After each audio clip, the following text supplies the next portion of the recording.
ఇప్పుడే మన లాయర్ గారితో మాట్లాడాను. మనం ఈ కేసు గెలవటం చాలా కష్టం అంటున్నారు. బాగా తాగి ఉన్న ఈ వర్మ నా క్లయింట్ని కొట్టి బెదిరించి శారీరకంగా హింసించి ఆమెపై లైంగిక దాడికి తెగబడ్డాడు.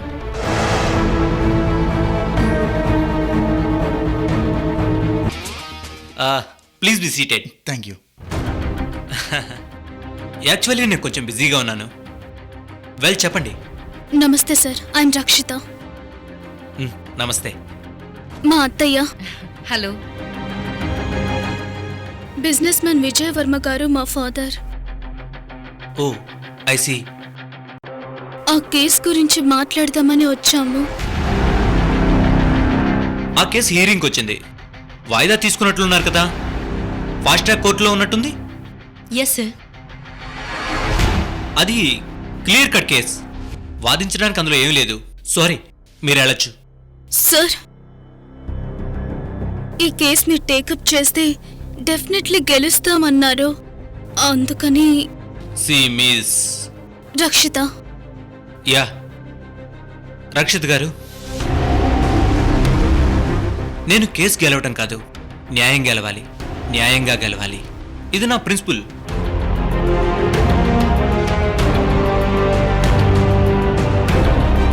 వర్మ గారి కేసులో as per my knowledge human rights act, domestic violence ఇవన్నీ ఇంపోజ్ అయ్యే అవకాశం ఉంది.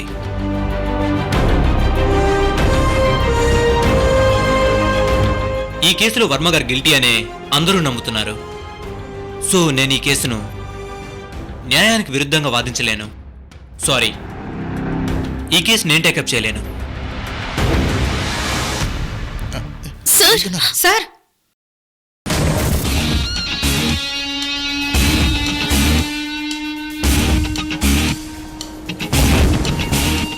మీరు లీడింగ్ లాయర్. మీకు చెప్పేంత ఏజ్ లేదు, నాలెడ్జ్ లేదు నాకు. బట్ ఒక్క మాట సార్, ప్లీజ్. చెప్పండి. ఈ కేసులో పిటిషన్ మా మదర్, రెస్పాండెంట్ మా ఫాదర్, ఇద్దరు నాకు సమానమే. బీయింగ్ ఎ ఉమెన్, ఒక స్త్రీగా మా మదర్కి అన్యాయం జరిగినా మా ఫాదర్ని గెలిపించమని నేను అడగను సార్.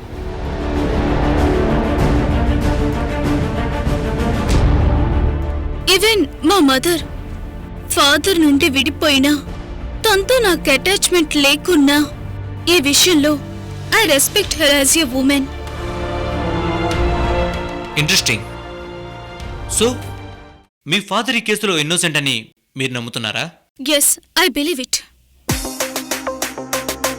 ఆయన తప్పు చేసిండరని నా నమ్మకం.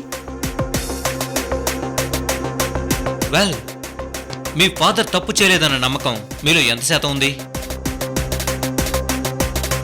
50%, 60, 70? ఎస్, 100% నమ్ముతున్నాను సార్. గుడ్. మీరు 99% అన్నా నేను ఒప్పుకునేవాడిని కాదు. ఎందుకంటే మిగిలిన 1%లో కూడా న్యాయమో అన్యాయమో ప్రభావితం అవుతుంది.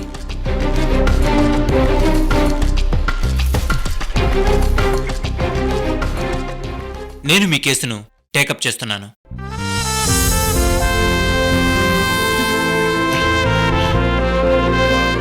Thank you sir, thank you very much. ఆ కేసుకు సంబంధించినటువంటి అన్ని డాక్యుమెంట్స్ తీసుకుని నా టేబుల్ మీద పెట్టు. Yes sir. ఓకే. ఫార్మాలిటీస్ అన్ని తను చూసుకుంటుంది. Okay sir, thank you very much.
చెప్పమ్మా. ఇంకా భోజనం చేయలేదు మీరు?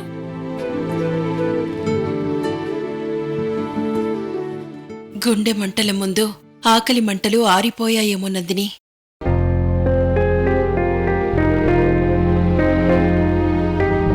ఆంటీ, ఈ సిచ్యువేషన్లో ఏం మాట్లాడాలో ఎలా రియాక్ట్ అవ్వాలో ఏమీ తెలియడం లేదు నాకు. మీకు చెప్పేంత దాన్ని కాను, బట్ మీరు ఈ సిచ్యువేషన్ని ఫేస్ చేయక తప్పదు. ఏ ఫేస్ పెట్టుకొని ఇలాంటి పరిస్థితిని ఫేస్ చేయాలో తెలియడం లేదు నందిని.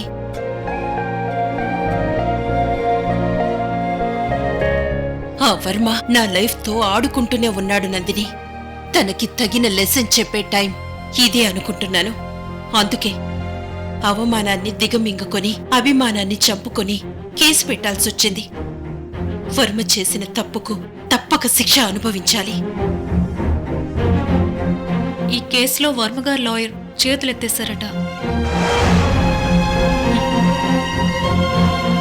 అర్జున్ అనే లాయర్ని ఎంగేజ్ చేసుకున్నారట. నాకిప్పుడే లాయర్ సుజాత గారు ఎస్ఎంఎస్ చేశారు.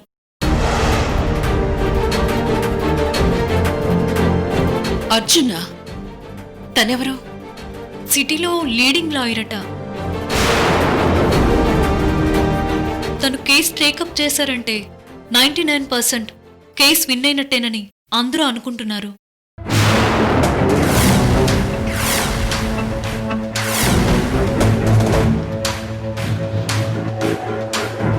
వర్మ కరెక్ట్ లాయర్ని ఎన్నుకున్నాడు, కానీ ఆ అర్జునే రాంగ్ క్లయింట్ని ఎన్నుకున్నాడు. ఈ కేసు మనం గెలుస్తామా లేదా అని నేను ఆలోచించడం లేదు నందిని. వర్మకు ఎంత శిక్ష పడుతుందని మాత్రమే ఆలోచిస్తున్నాను. అర్జున్ వచ్చినా ఎవరొచ్చినా న్యాయం గెలుస్తుంది, అన్యాయం ఓడుతుంది. ఇన్నాళ్ళు ఆ వర్మ నన్ను ఓడిస్తూనే వచ్చాడు. ఇప్పుడు తప్పక ఓడిపోతాడు. ఆ వర్మకు అహంకారం ఎక్కువ. తనేం చేసినా చెల్లుబాటవుతుందనే అహంభావంతో ఇన్నాళ్ళు విర్రవీగాడు. చేసిన తప్పును తలుచుకుంటూ త్వరలోనే కుమిలిపోతాడు. జడ్జి గారు శిక్ష విధిస్తుంటే, జడ్జిమెంట్ చదువుతుంటే వాడి కళ్ళల్లో భయం చూడాలి నేను.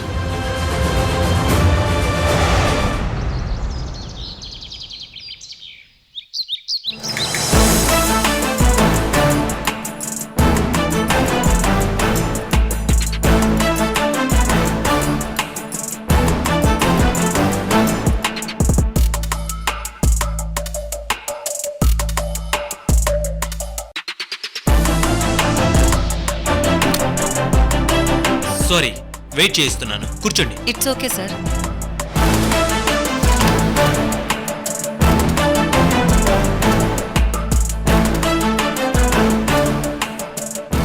ఏం లేదు, ఈ కేసులో జరిగినది, అనుకుంటున్నది, విన్నవి అన్నీ ఒక ఫ్లోలో రాస్తున్నాను.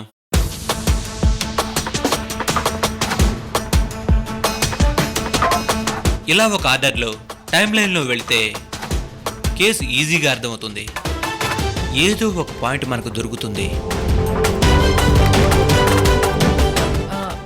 ఏదన్నా ఆధారం దొరికిందా అండి? నాకు అదే టెన్షన్గా ఉంది. ఇప్పటిదాకా మన వైపు నుండి ఎలాంటి డ్రైవింగ్ పాయింట్ దొరకలేదు.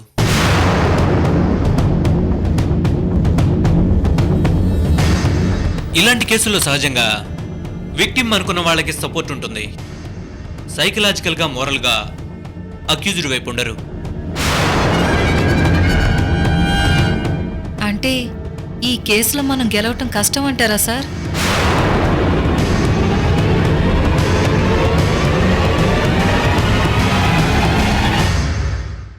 గెలుపోటముల గురించి ఇప్పుడేం చెప్పగలం? నా వంతు ప్రయత్నం నేను చేస్తున్నాను. I will put all my efforts.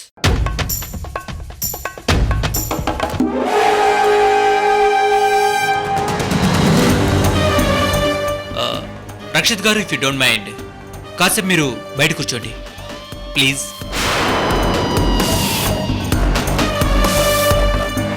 ఏం లేదు, మీ పేరెంట్స్కి సంబంధించిన కొన్ని పర్సనల్ డీటెయిల్స్ కావాలి.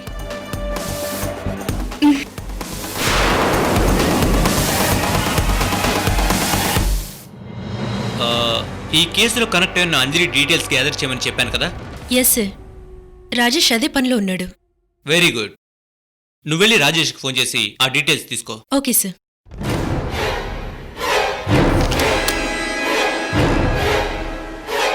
మీరు వర్మ గారి ఇంట్లోనే ఉంటారా?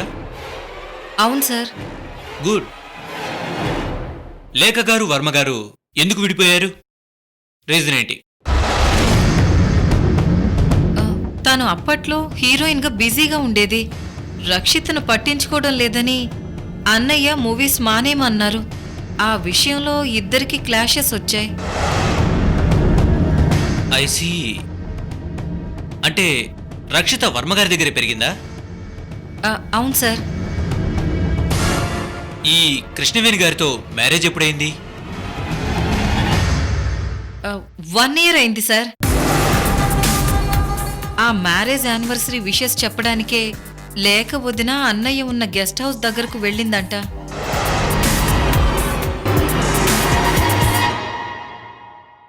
కృష్ణవేణి గారు వర్మ గారు ఎలా ఉంటారు? ఐ మీన్ ప్రేమగా ఉంటారా? గొడవలేమైనా పడుతూ ఉంటారా? అన్నయ్యకు కృష్ణవేణికి మధ్య ఏజ్ గ్యాప్ ఎక్కువగానే ఉంటుంది సార్. నిజానికి రక్షితకు కేర్ టేకర్ గానే కృష్ణవేణిని మ్యారేజ్ చేసుకున్నారు. ఇంకా ఎనీ ఇంపార్టెంట్ పాయింట్? ఈ మధ్య నాకు తెలిసిందేంటంటే అన్నయ్యకు కృష్ణవేణికి మధ్య ఫిజికల్ అటాచ్మెంట్ ఏదీ లేదని.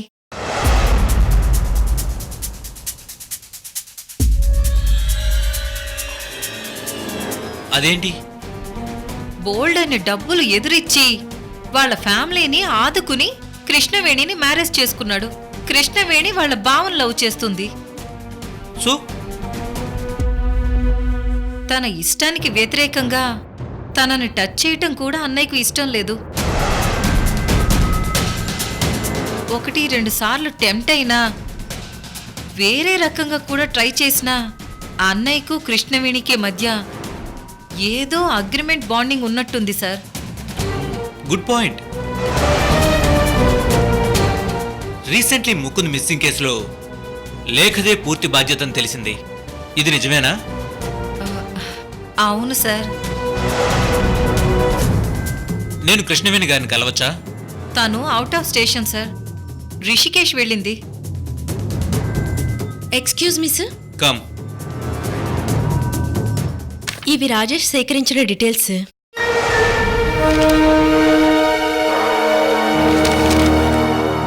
Sir,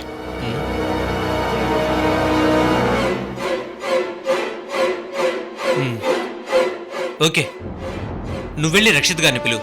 yes sir.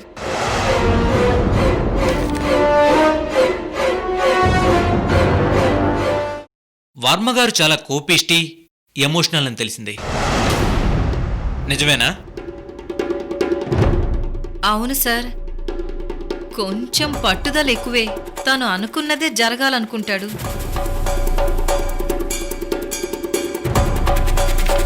సారీ, కొన్ని టాపిక్స్ మీ ముందు డిస్కస్ చేయలేం, అందుకే వెళ్ళమన్నాను. నేను వర్మ గారితో మాట్లాడాను.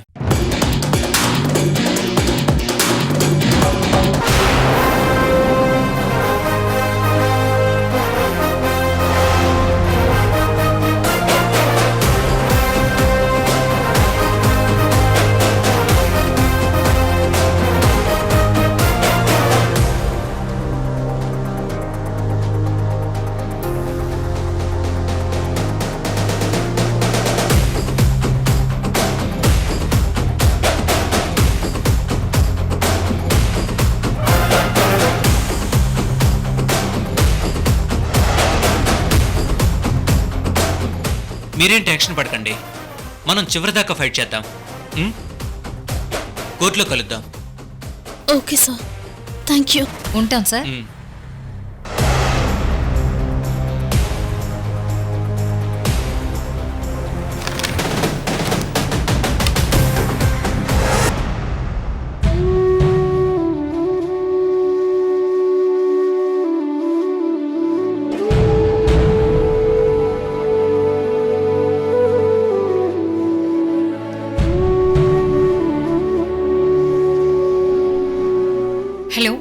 హలో లేఖ గారు, కాసేపట్లో కోర్టులో మన ట్రయల్స్ మొదలవుతాయి. అవతల వైపు అర్జున్ గారు వాదిస్తున్నారు. మనం కొంచెం అలర్ట్గా ఉండాలి.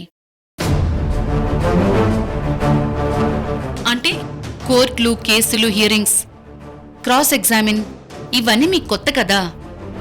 టెన్షన్ పడకండి. న్యాయానికి ఓపిక ఎక్కువ, అన్యాయానికి నోరెక్కువ అంటారు. తప్పు చేసిన వాళ్లే తప్పించుకోవటానికి ఎన్నో మాట్లాడతారు, కన్ఫ్యూజ్ చేస్తారు. కానీ మీరు మాత్రం ధైర్యంగా ఉండండి.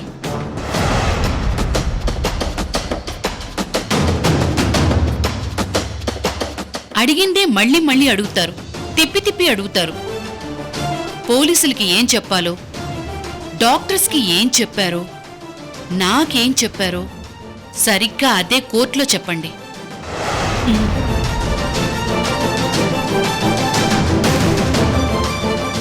ఎన్నిసార్లు ఎంతమందికి చెప్పుకోవాలండి? నా బాధను అర్థం చేసుకోరా?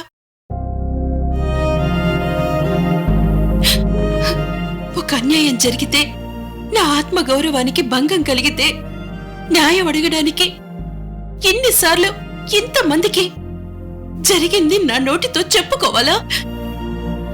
ఐఎమ్ సారీ, బట్ తప్పదు. మంచి కోసం, న్యాయం కోసం కొంత పోరాడక తప్పదు. ఎంత మంచి గంధపు చెక్కైనా సానరాయి మీద అరగదీస్తేనే పరిమళం వస్తుంది. జస్టిస్ కూడా అంతే మేడం.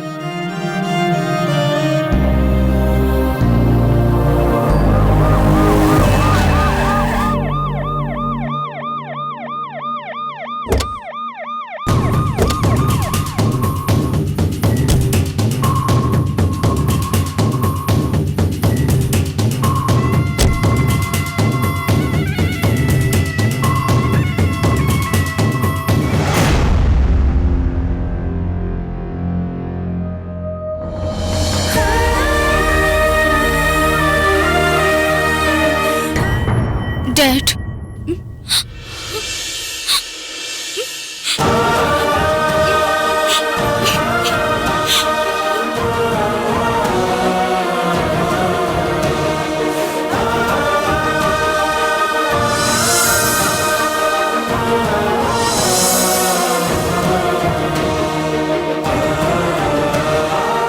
రక్షిత, నాకేం కాదమ్మా, భయపడకు.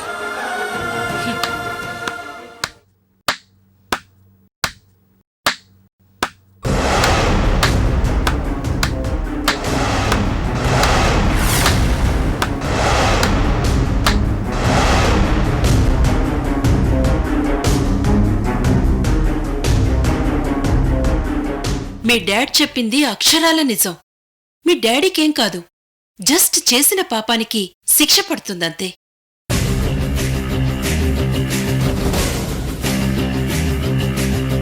మేడం, పదండి వెళ్దాం. మీరిక్కడ ఇలా మాట్లాడకూడదు. కొందరికి వాళ్ల భాషలో చెప్తేనే క్లియర్గా అర్థమవుతుంది లాయర్ గారు. లేక తప్పు చేస్తున్నావు. తప్పు గురించి మీరు మాట్లాడడమే పెద్ద తప్పు వర్మగారు. శిక్ష పడ్డాక జైల్లో కూర్చొని మీరెన్ని తప్పులు చేశారో తీరిగ్గా లెక్క పెట్టుకోండి. లేక అరవకండి. మీ అరుపులకి ఇక్కడ భయపడేవాళ్లు ఎవ్వరూ లేరు. మేడం ప్లీజ్ పదండి. ఇలా గొడవ పడ్డం కరెక్ట్ కాదు. వర్మగారు పదండి. ఏంటి న్యూసెన్స్?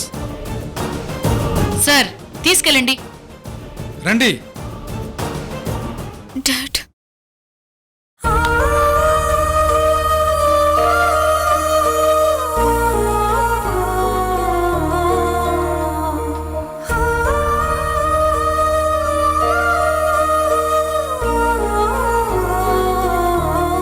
రక్షిత, మమ్మీని కాదనుకొని డాడీ కోసం ఏడుస్తున్నావా? ప్రాసిక్యూషన్ లాయర్ గారు అన్నట్టు ఇది సింపుల్ కేసు కాదు, స్ట్రైట్ ఫార్వర్డ్ కేసు, అంతకన్నా కాదు. ఈ కేసుకు సంబంధించిన కొన్ని సాక్ష్యాల్ని సాక్షుల్ని ప్రవేశపెట్టడానికి అనుమతి కోరుతున్నాను.